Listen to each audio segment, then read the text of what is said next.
우리가 하나님을 믿게 될 때 우리 안에 반드시 생기는 믿음이 뭐냐면 하나님이 심판하신다라는 믿음입니다. 모든 사람은 그 삶의 마지막 순간에 하나님의 심판대 앞에 서게 됩니다. 히브리서 9장 27절 말씀에 한 번 죽는 것은 사람에게 정한 것이요 그 후에 심판이 있으리니 라고 말씀합니다. 그러므로 예수를 믿는 저와 여러분에게 하나님의 심판이 있음을 믿는 것은 너무너무 중요하죠. 온 세상의 마지막도 심판입니다. 오늘 본문에는 하나님의 법정이라는 표현이 나와요. 1절 말씀을 보겠습니다. 하나님이 하나님의 법정에 나오셔서 신들을 모아 들이시고 재판을 하셨다. 우리 개역 개정에는 신들의 모임 가운데에 서시며 이렇게 되어 있는데요. 세번역 성경을 보면 하나님이 하나님의 법정에 나오셨다 이런 번역으로 되어 있습니다. 역사의 마지막에 하나님의 심판이 있다는 것입니다.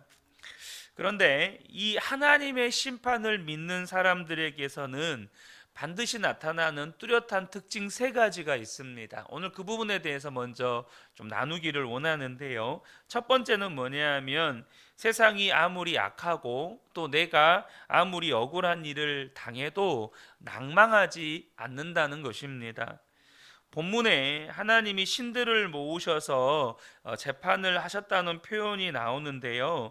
본문의 신들은 하늘의 천사들을 의미하는 게 아니고 이 세상의 재판관들을 말하는 것입니다.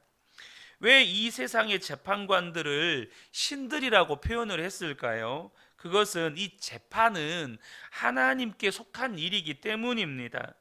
오직 하나님만이 우리를 재판하실 수가 있어요. 왜냐하면 하나님만 우리의 모든 것을 알고 계시기 때문입니다. 그래서 우리가 나중에 하나님 앞에 갔을 때 하나님 앞에 심판을 받잖아요. 그 심판을 받을 때 하나님 저 억울합니다 라고 말할 수 있는 사람이 아무도 없다는 겁니다. 왜냐하면 앞서 말씀드린 것처럼 하나님께서 모든 것을 알고 계시기 때문입니다. 그래서 재판은 오직 하나님만 하셔야 합니다. 그런데 우리가 이 세상에 사는 동안에 어쩔 수 없이 시시비비를 가려야 할 때가 생기죠. 그래서 하나님이 이 세상에 재판관을 세우셨다는 것입니다. 그리고 그들에게 하나님의 속성, 하나님의 권위를 부여해서 사람들을 재판하게 하셨다는 거예요. 그래서 세상의 재판관들을 신들이라고 표현을 하는 겁니다. 그런데 이 재판관들을 신이라고 말씀하시는 것은 교만하라고 말씀하시는 것이 아니고 하나님의 마음을 가지고 재판하라라는 뜻입니다. 그 하나님의 마음이 무엇입니까? 3절과 4절을 보면 가난한 사람과 고아를 변호해 주고 가련한 사람과 궁핍한 사람에게 공의를 베풀어라. 가난한 사람과 빈궁한 사람을 구해 주어라. 그들을 악인의 손에서 구해 주어라. 하나님이 이 세상의 재판관들 혹은 왕이나 권력자들에게 재판을 위임해 주신 것은 가난한 사람이나 고아나 과부나 장애인 이런 사람들에게 은혜를 베풀고 그 사람들의 편이 되어주고 그 사람들이 억울한 일이 생기지 않게 해 주어라 라는 뜻으로 이렇게 재판관의 이 권위를 맡겨주셨다는 것입니다. 그런데 여러분, 우리가 다들 직간접적으로 여러분들이 경험해 보셨겠지만 이 세상의 재판이 그렇습니까? 이 세상의 재판관들은 자기가 능력이 있어서 소위 말해서 사법고시 합격하고 그것도 높은 점수로 합격을 해서 이렇게 재판관이 되었다고 생각을 합니다. 그러니까 마음 가운데 교만한 마음이 있는 거죠. 자기가 힘이 있고 능력이 있고 똑똑해서 그러한 권력을 얻었다고 생각을 해요. 그리고 힘 있는 사람, 돈 있는 사람, 악한 사람들의 편에 서서 가난하고 힘없고 연약한 사람들을 이렇게 억울하게 만드는 일들이 우리나라 근현대사, 무슨 근현대사뿐이겠습니까? 우리나라의 역사만 봐도 그런 일들이 얼마나 많았습니까? 괜히 유전무죄, 무전유죄라는 그런 말이 나오는 게 아니죠. 하나님께서는 그런 일들에 대해서 진노하신다는 것입니다. 그래서 성경에 보면 하나님의 선지자들이 하나님의 책망의 말씀을 전할 때 이 세상의 재판관들을 향하여서 하시는 말씀들이 나와요. 이사야 5장 23절을 보면 그들은 뇌물로 말미암아 악인을 의롭다 하고 의인에게서 그 공의를 빼앗는도다. 이사야 29장 21절에 그들은 송사로 사람에게 죄를 씌우며 성문에서 판단한 자를 올무로 잡듯 하며 헛된 일로 의인을 억울하게 하느니라. 미가서 3장 11절에도 그들의 우두머리들은 뇌물을 위하여 재판하며 라고 말씀을 합니다. 여러분, 이스라엘만 그랬겠습니까?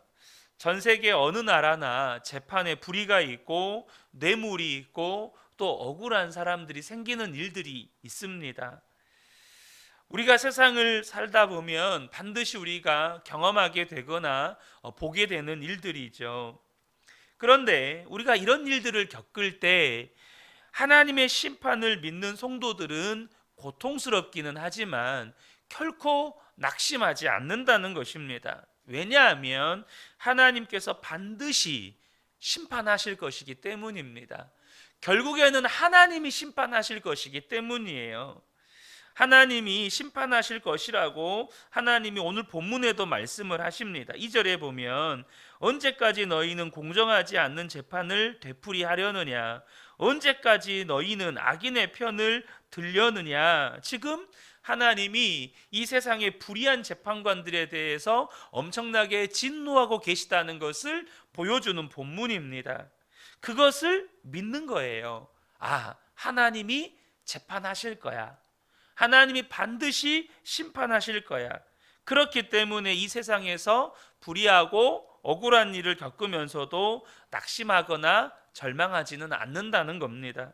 5절에서 7절을 보면 그러나 그들은 깨닫지도 못하고 분별력도 없이 어둠 속에서 헤매고만 있으니 땅의 기초가 송두리째 흔들렸다. 하나님께서 말씀하셨다. 너희는 모두 신들이고 가장 높으신 분의 아들들이지만 너희도 사람처럼 죽을 것이고 여누 군주처럼 쓰러질 것이다. 무슨 말입니까? 너희들이 지금 기고만장하여 교만하지만 너희도 똑같이 죽어서 하나님 앞에 설 것이다. 이 말씀을 하시는 것입니다. 여러분, 그래서 우리가 불의한 일을 보고 악한 재판관을 볼 때 기도해야 하는 것입니다. 하나님께서 재판하여 주십시오. 그 믿음이 있기 때문에 이 땅에서 억울한 일을 당할지라도 낙심하지 않게 되는 것입니다. 두 번째는 하나님의 심판을 믿는 사람은 죄의 종로로 하지 않는다는 것입니다. 여러분, 하나님의 심판을 믿고 하나님께서 재판을 해 주십시오 그렇게 기도하면 어떻게 여러분 죄 짓고 살 수 있어요? 그잖아요.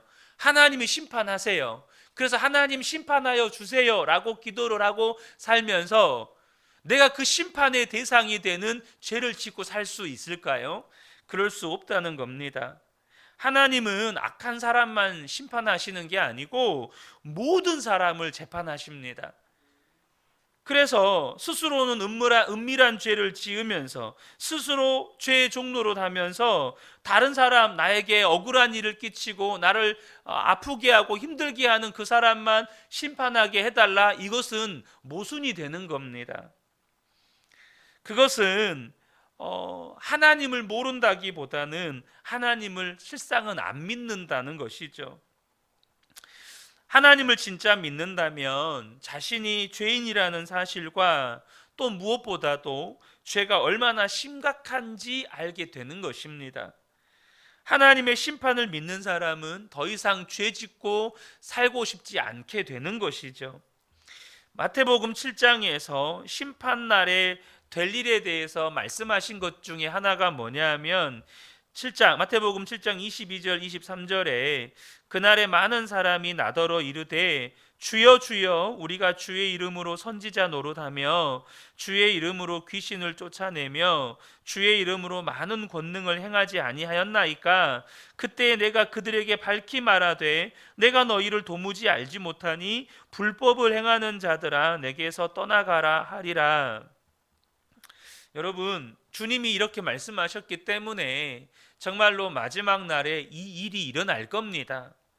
많은 사람들이 예수님 앞에서 내가 예수님의 이름으로 예언도 하고 귀신도 쫓아내고 큰 권능을 행하였습니다 라고 말할 거예요. 근데 하나님께서 그런 분들에게, 그런 수많은 사람들에게 내가 너를 도무지 알지 못하니 내게서 떠나가라 라는 무서운 진노를 쏟으실 것입니다. 그런데 우리가 이 부분에 대해서 잘못 생각하는 부분들이 하나 있습니다. 그게 뭐냐면 어떤 유명한 목회자나 사역자가 예수님의 이름으로 예언도 하고 귀신도 쫓아내고 큰 권능을 행하는데 우리가 그런 걸 볼 때 하나님이 함께 하시지 않으면 저런 일을 행할 수 없지, 우리는 그런 생각을 합니다. 또 그건 당연히 마땅한 생각이에요. 그런데 그 사람이 그런 일을 행하면서도 한쪽으로는 불법을 저질러요. 음행을 저지르고 또 뭐 각종 비리를 저지르고 막 그래요. 그러면 우리 마음 가운데 어떤 생각이 드냐면 사람이니까 어쩔 수 없지. 하나님의 사람도 사람이니까 어쩔 수 없지. 그런데 여전히 그분을 통해서 하나님은 또 놀랍게 일하고 계시잖아. 그러니까 그분은 여전히 하나님의 사람인 것이 분명해. 이렇게 생각한다는 거예요. 여러분, 그게 함정이라는 것을 꼭 아셔야 합니다. 이단에 빠진 어떤 분이 이런 말을 했어요. 자기는 그 교회 목사님이 어떤 문제가 있는지 다 안다는 거예요. 또 그분이 어떤 잘못 또 어떤 비리를 저질렀는지도 다 안다는 거예요. 그런데도 왜 거기에서 못 빠져나오냐면 여전히 계속해서 기적이 일어난다는 거예요. 여전히 그 목사님을 통해서 병자도 고쳐지고 막 그 장애인들이 막 고침을 받고 이런다는 거예요. 하나님이 함께하지 않는데 어떻게 이런 일이 있을 수 있다는 거예요. 있을 수 있냐는 거죠. 근데 여러분 마태복음 7장에서 분명히 말씀하잖아요. 하나님 없이도 기적은 나타날 수 있어요. 얼마든지 주의 이름으로 주님과 함께하지 않아도 주의 이름으로 귀신도 쫓아내고 예언도 하고 기적도 행할 수 있다는 거예요. 이 사람이 정말로 하나님의 사람이냐 하나님의 종이냐는 그 사람을 통해서 나타나는 기적과 표적을 보고 증명하는 게 아니라 그 사람에게 불법이 있느냐 없느냐를 보고 여러분 증명하는 겁니다. 기적이 나타나요. 근데 온갖 불법이 있어요. 그러면 그 사람은 하나님의 사람이 아닙니다. 여러분이 꼭 기억하셔야 돼요. 여러분 저를 보실 때 저를 통해서 불법이 나타난다면 여러분들이 우리 교회를 떠나셔야 돼요. 저는 하나님의 사람이 아니니까. 우리가 어쩌다가 죄의 유혹에 넘어질 때를 말하는 게 아닙니다. 그냥 그 사람의 삶 속에 불법이 여전히 함께하는 거예요. 예수님의 이름으로 능력도 행하고 예수님의 이름으로 이런저런 일도 하는데 또 한쪽으로는 불법을 자행하고 있는 거예요. 여러분, 하나님을 진짜 믿고 하나님의 심판을 믿게 되면 죄 짓고 싶지 않아지는 것이 정상입니다. 죄가 싫은 거예요. 설사 내가 죄의 유혹에 넘어져서 죄를 짓다 할지라도 그것 때문에 너무너무 괴로워하고 또 하나님 앞에 몸부림치며 회개하는 게 하나님의 사람의 지극히 정상적인 특징이라는 겁니다. 세상 사람들이 혹시 저와 여러분에게 물어봅니다. 당신도 죄 짓고 살지요? 그런데 그때 우리가 대답을 할 때 너무나 태연하게 그렇다고 이야기를 해요. 마음에 가책도 없고 그게 사람이 본능인데 어쩔 겁니까? 뭐 거짓말도 하고 도둑질도 하고 또 사람을 뭐 미워하기도 하고 때로는 뭐 사기도 치고 막 그렇게 말을 해요. 여러분, 그것은 하나님의 심판을 안 믿는 겁니다. 하나님의 심판을 믿어서 하나님의 심판에 대한 두려움을 가지고 있는 사람은 죄에 대해서 절대 함부로 말할 수가 없습니다. 성경에 보면 하나님의 심판날이 왜 두려운지를 우리에게 말씀해 줍니다. 왜 하나님의 심판날이 두려울까요? 그것은 은밀한 것들, 감추어졌던 것들이 드러나기 때문입니다. 나는 죄가 아닌 줄 알았어요. 아니, 죄라도 사람들에게는 다 숨기고 살았어요. 그리고 속으로는 그 모든 죄를 속에는 품고 살았어요. 근데 그게 심판날이 두려운 이유가 뭐냐면 해결되지 않는 감추어진 은밀한 죄들이 드러나기 때문이라는 거예요. 로마서 2장 16절을 보면 곧 나의 복음에 이른 바와 같이 하나님이 예수 그리스도로 말미암아 사람들의 은밀한 것을 심판하시는 그날이라. 우리가 히브리서 강의 말씀을 나누면서 여러분, 하나님의 말씀에 대한 성경 구절이 있습니다. 하나님의 말씀은 좌우의 날이선 검과 같이 예리하여서 우리의 혼과 영과 관절과 골수를 쪼개기까지 한다라는 말씀이 있어요. 근데 우리는 그 말씀이 앞뒤 문맥을 볼 때 어디에서 그 말씀이 사용되는 말씀인지를 명확히 아셔야 돼요. 그때 하나님의 말씀은 우리의 혼과 영과 우리의 모든 마음과 생각 안에 감추어진 모든 죄를 드러내는 날카로운 검과 같이 사용되는 말씀의 의미예요.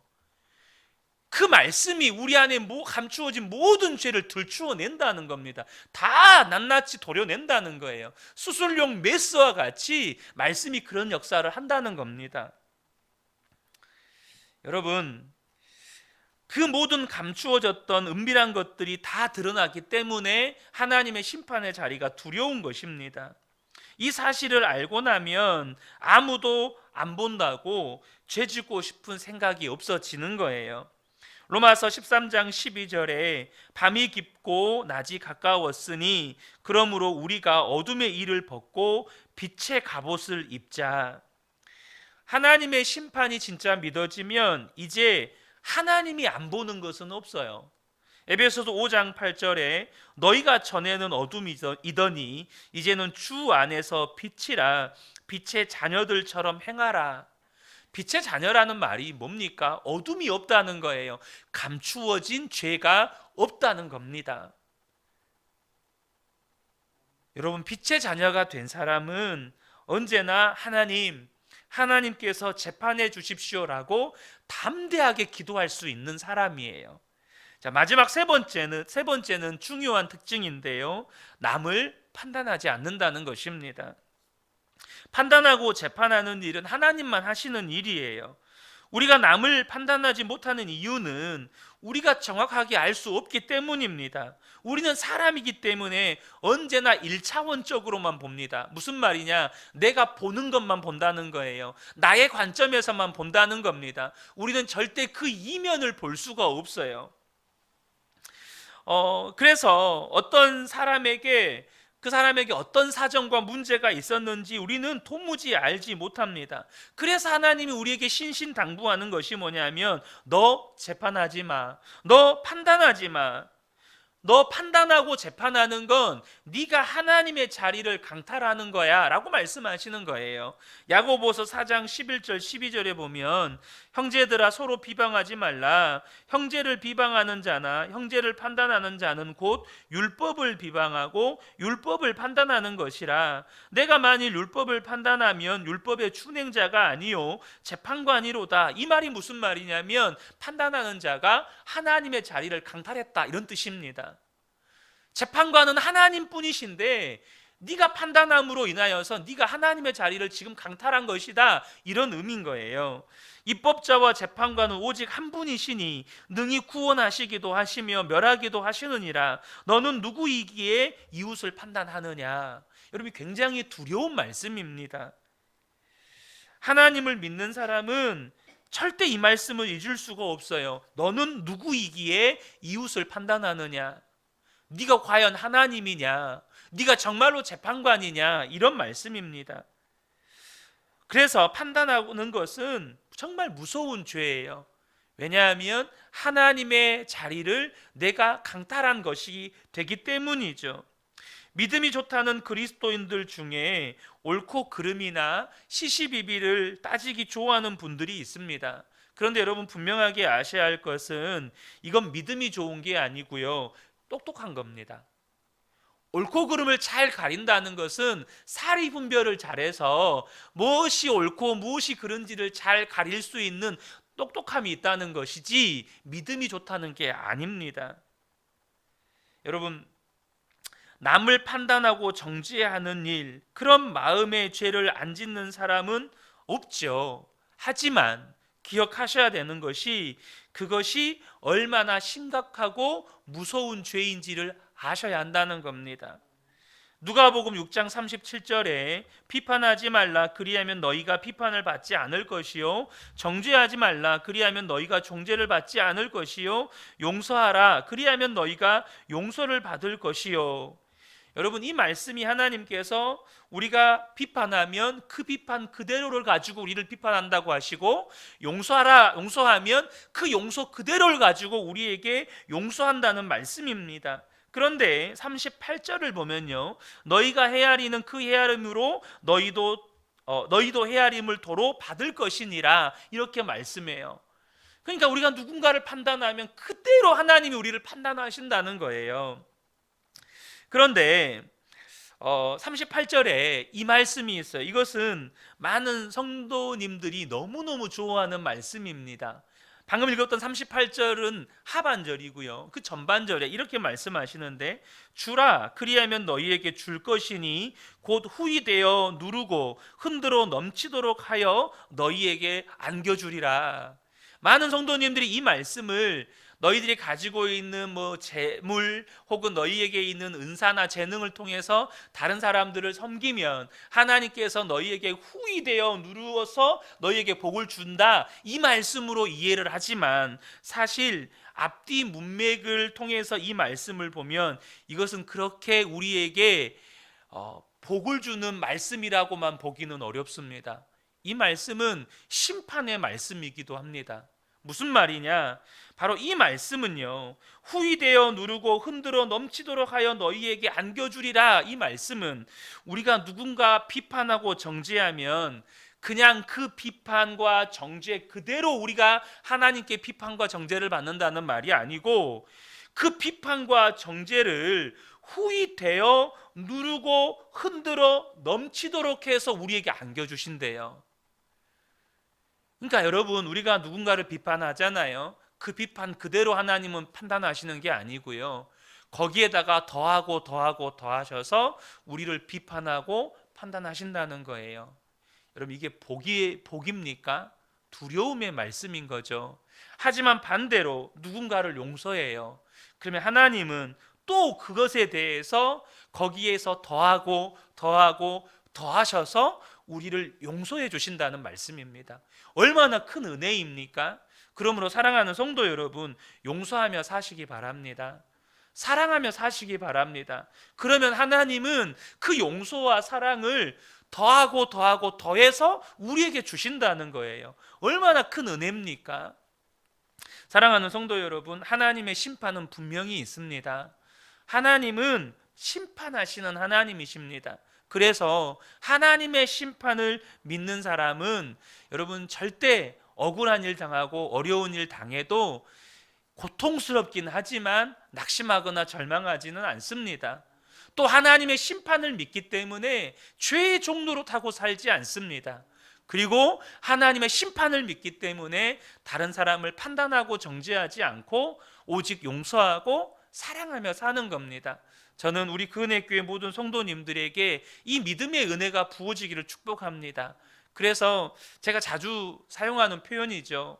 우리 그은혜교회 모든 성도님들이 하나님의 심판대 앞에서조차도 담대하게 서실 수 있는 분, 담대하게 하나님 앞에 달려갈 수 있는 분들 되시기를 예수님의 이름으로 축복합니다. 아멘.